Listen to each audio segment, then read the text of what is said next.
Hablaremos hoy de algunas supersticiones de la India antigua y de algunos seres mágicos.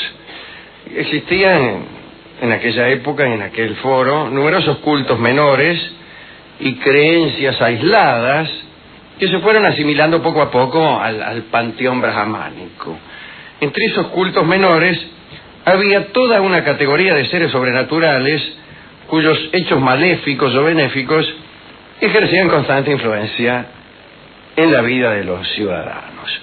Se contaba una gran variedad de espíritus hambrientos que recorrían los pueblos todas las noches y comían, disculpen ustedes, la carne de los cadáveres y vomitaban fuego y perturbaban a todo el mundo, naturalmente, imagínense.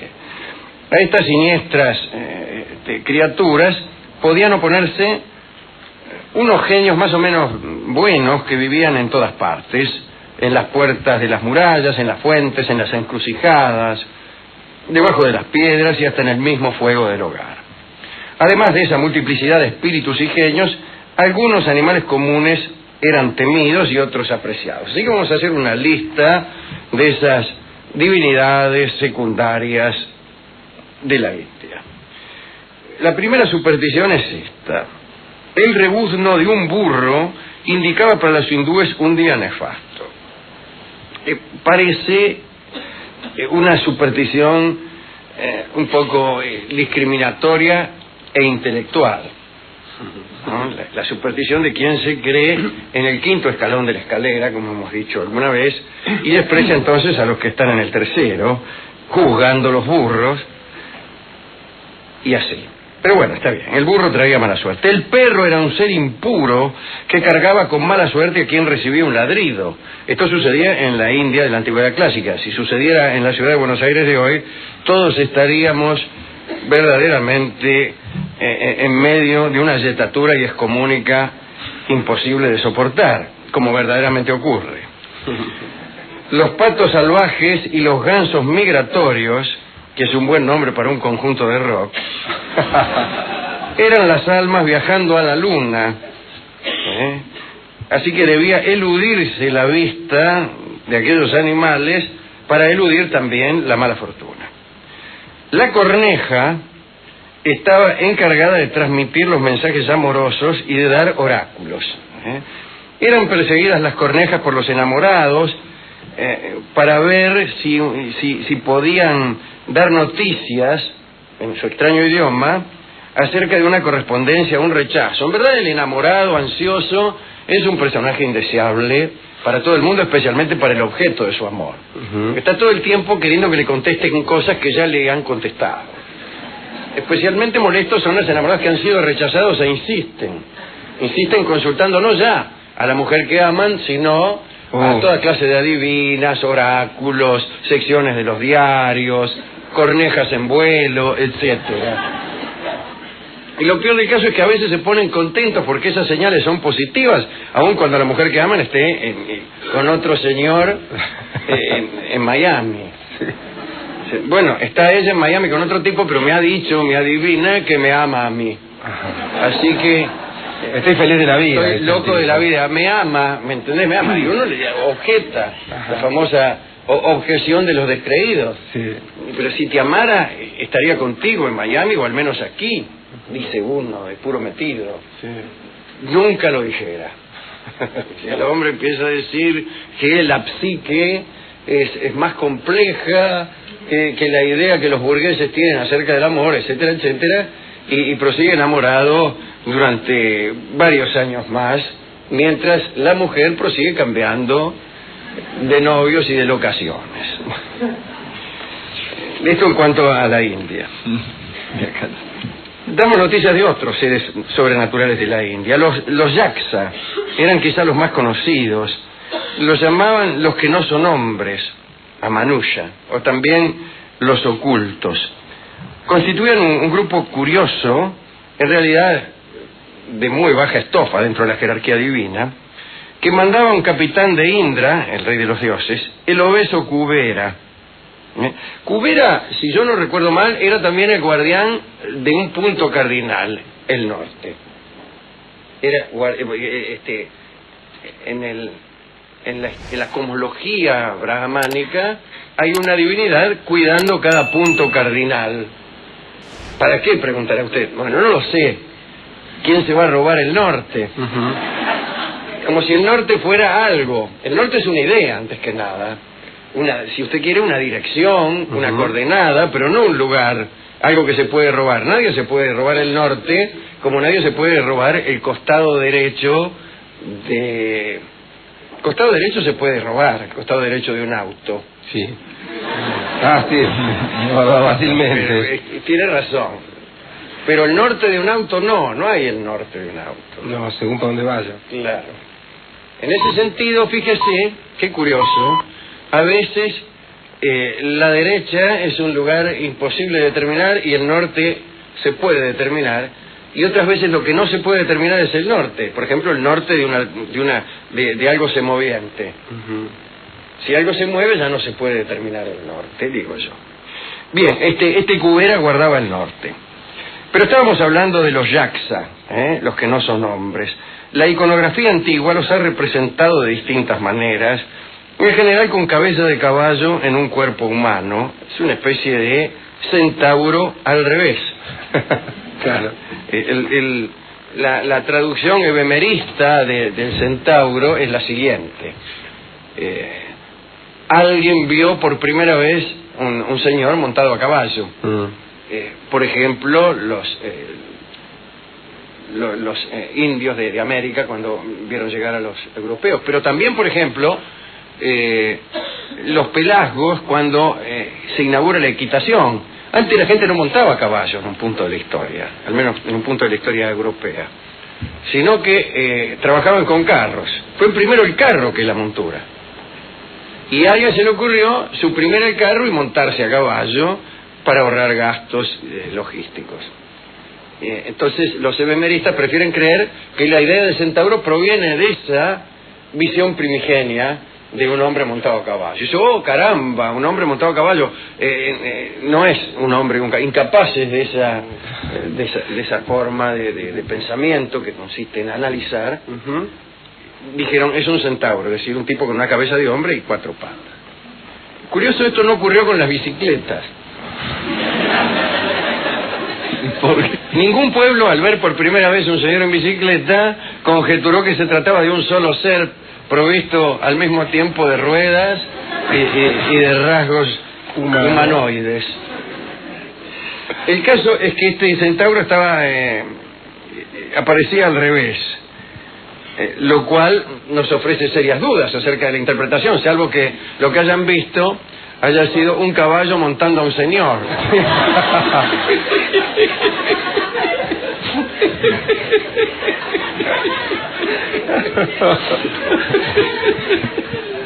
Hay gusto para todos. Bueno, esa era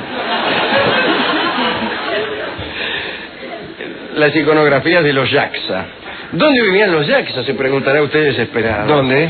En los grandes árboles. Se instalaban en la horqueta formada por el encuentro de las grandes ramas y también podían vivir en las cavidades de los troncos nudosos, si me permite la expresión. Al igual que los hombres, querían a sus hijos y tenían lazos de amistad con otros Yaksa. También tenían grandes enemigos, por ejemplo los Banyans, que eran unos gigantes del bosque, que tenían por costumbre aplastar árboles a cada paso. Naturalmente con aquellos árboles padecían mucho, con la muerte de aquellos árboles los Yaksa se quedaban sin domicilio. Algunos dicen que los Yaksa formaban realmente cuerpo con el árbol que habían elegido, y el ataque al árbol donde vivían era personal y doloroso. Los Yaksa profetizaban, como tantos de nosotros, emitían juicios y ofrecían incluso su arbitraje a los hombres. Los Yaksini, los que conocemos el idioma de la India, el sánscrito, sabemos que Yaksini es Yaksa hembra. Todo lo que termine en nini no es italiano, es femenino. Pues las Yaksini tenían la misión particular de hacer fecundas a las mujeres consideradas estériles. Toda mujer estéril se acercaba hasta donde creía que vivían yaksas y yaksinis para pedirles ayuda. Desde luego la esterilidad se consideraría, conjeturo yo, como una maldición, ¿no? En todas las antiguas civilizaciones era así, y había cultos a la fecundidad de toda clase. Pero particularmente los árboles eran utilizados para esa clase de pedidos. Calculo yo que en tanto símbolo fálico, ¿no? Nadie debió olvidarse de los yaksa y del culto a los árboles en donde vivían, porque no cumplir con los ritos adecuados podía acarrear catástrofes horribles. La prosperidad se garantizaba lanzando a sus raíces, digo las raíces de aquellos árboles, aceite, agua azucarada, leche y miel, lo cual perturbaría muchísimo el crecimiento de aquellos vegetales. Entre otros seres sagrados contamos a los nagas. Eran a veces serpiente, a veces hombre, y también dragón, me parece recordar. Dicen que formaban un pueblo subterráneo en el fondo de las aguas. Entonces sería un pueblo subacuático, pero no importa. Tenían una capital resplandeciente que se llamaba Bogavati. Parece que en aquel tiempo había también esa superstición de las capitales, como sucede en nuestro país, donde hay capitales para todo. Ajá. Una ciudad es la capital del salame, la otra la capital del ternero, la que no es la capital del turismo, y así, la papa, de la papa, y esto, francamente no hay otra cosa que capitales. Un país con gigantescas cabezas por todas partes y cuerpo en ninguna. Bien, pero volvamos a los nagas. Los soberanos de los nagas, de aquellos hombres serpientes, tenían fama de ser muy poderosos y muy nobles. Se comunicaban, toda vez que vivían bajo la tierra, a través de las cavernas y los hormigueros. Precisamente en este recinto desembocan dos cavernas por donde suelen discurrir mensajeros de los nagas que traen toda clase de mensajes. Solían ayudar, como sucedía con los enanos de los mitos escandinavos, detentaban los tesoros ocultos en el suelo. En general los reyes subterráneos, los demonios subterráneos, en todos los mitos son los más ricos, porque se suponía que iban prendidos con el oro que hay debajo de la tierra, ¿no? Hay que decir que también las mujeres de los nagas, es decir, las nagini, como hemos aprendido hace un rato, eran extraordinariamente hermosas cuando tomaban una forma destinada a seducir a los mortales. Muchas vivían entre los mortales de seducir, pero tenían necesidad cada tanto de volver a su forma de serpiente. Esto lo sabemos todos.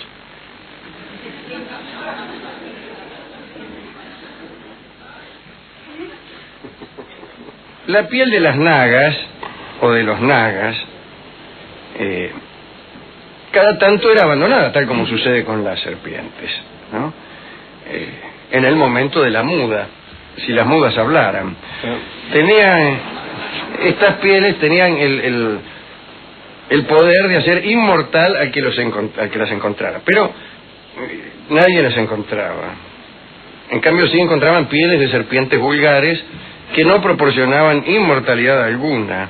Lo que es peor, algunos creían ser inmortales y no lo eran. Ya se sabe lo que sucede cuando uno cree ser inmortal y no lo es. Peligroso. Se expone a toda clase de peligros en la inteligencia de que nada le sucederá y lo mata cualquier pichi. Últimos asuntos. Los hindúes gustaban de las apsaras, que eran ninfas de las aguas, cuya belleza había sido creada para la voluptuosidad de los dioses.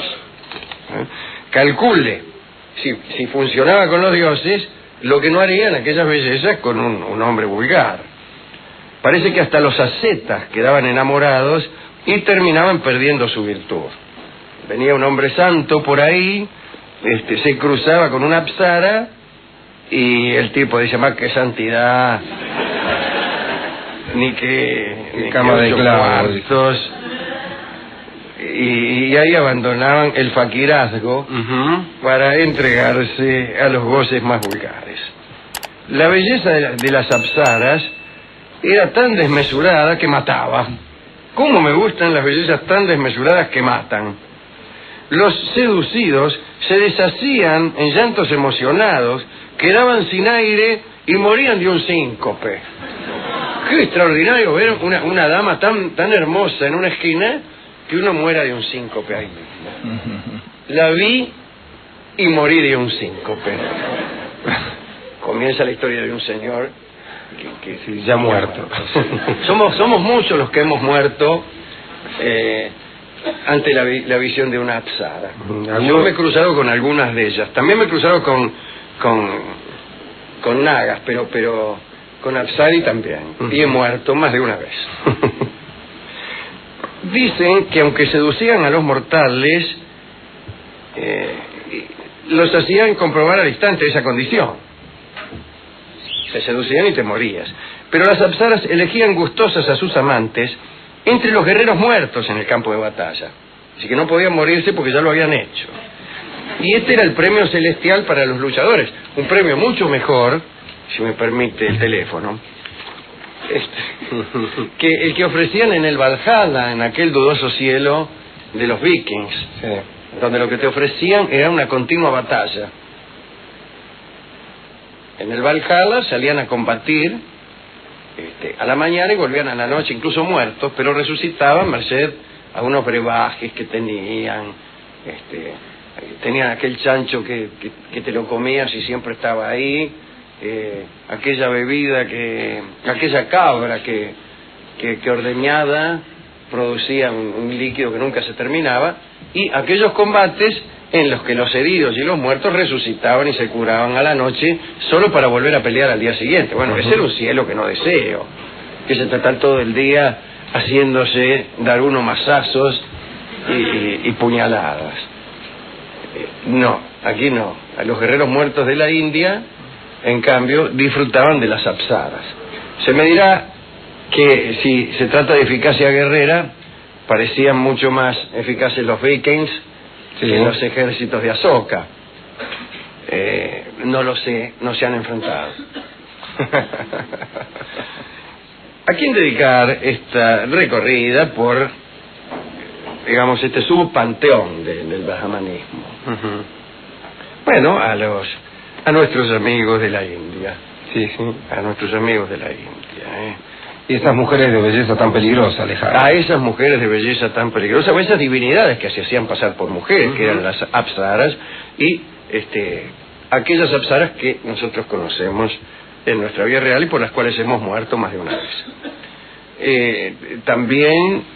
A mí me gustaron esos seres que viven en los árboles también, le digo, le garanto. Sí, los yaksas. Eso me gustaron. Sí, bueno, sí, está bien. No sé. Me cae simpático. Sí, la especie de centauro al revés, me cae simpático. Cualquiera, permítame, yo se lo digo. Y también a otros amigos de la India que tenemos, por ejemplo, los aceiteros de la India. Los aceiteros de la India, vaya a saber qué de especial tenían. Por empezar, los thugs tenían prohibido matarlos. Los vendedores de aceite estaban exentos del crimen ritual que cometían los thugs para honrar a la diosa Parvati. Había muchas clases de personas a las cuales no podían matar, pero la más sorprendente es la de los aceiteros. ¿Por qué no podían matar a los aceiteros y sí, por ejemplo, a los maniceros? ¿Había maniceros por el camino? Si había aceite, seguramente había manicero. Seguro, Rolón. Y más en un camino hay siempre más aceiteros, más maniceros que aceiteros. Sí. No me lo niegue. Incluso es más fácil para un thug asesinar a un manicero, porque que estos anuncian su condición y su presencia mediante el clásico toque de corneta que garantiza que alguien vende maníes. De modo que, en cambio, el aceitero, ¿cómo demuestra un aceitero su condición ante los thugs? Soy vendedor de aceite. Y no me pegue, soy aceitero. No, eso es lo que dicen todos, dice el thug mientras lo estrangula con un piolín que ha llevado expresamente para eso, ¿no? Eso es lo malo. Efectivamente, los aceiteros estaban exentos de ser víctimas, pero nunca podían demostrar que eran aceiteros. Distinto el bailarín, que tampoco era asesinado por los Tux. Pero un bailarín dice, soy bailarín, a ver, báilese algo, decía el Tux. Entonces el bailarín salía con el pericón, unos saltos allí, se mandaba un pericón o algo por el estilo. una cuequita. Y todos decían, efectivamente estamos ante un bailarín. Pero, ¿qué podía hacer el aceitero? ¿Sacar aceite de las piedras, por ejemplo? No. Bien. Hemos ido a la discoteca a buscar algún tanguito o alguna canción criolla para ilustrar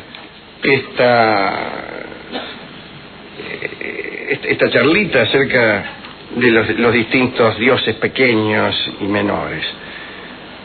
Y ya que a usted le gustan los habitantes de los árboles, sí, señor, los yaksas y las yaksini, pues vamos a escuchar una canción yaksa, una canción compuesta para yaksas, por Don Atahualpa Yupanqui.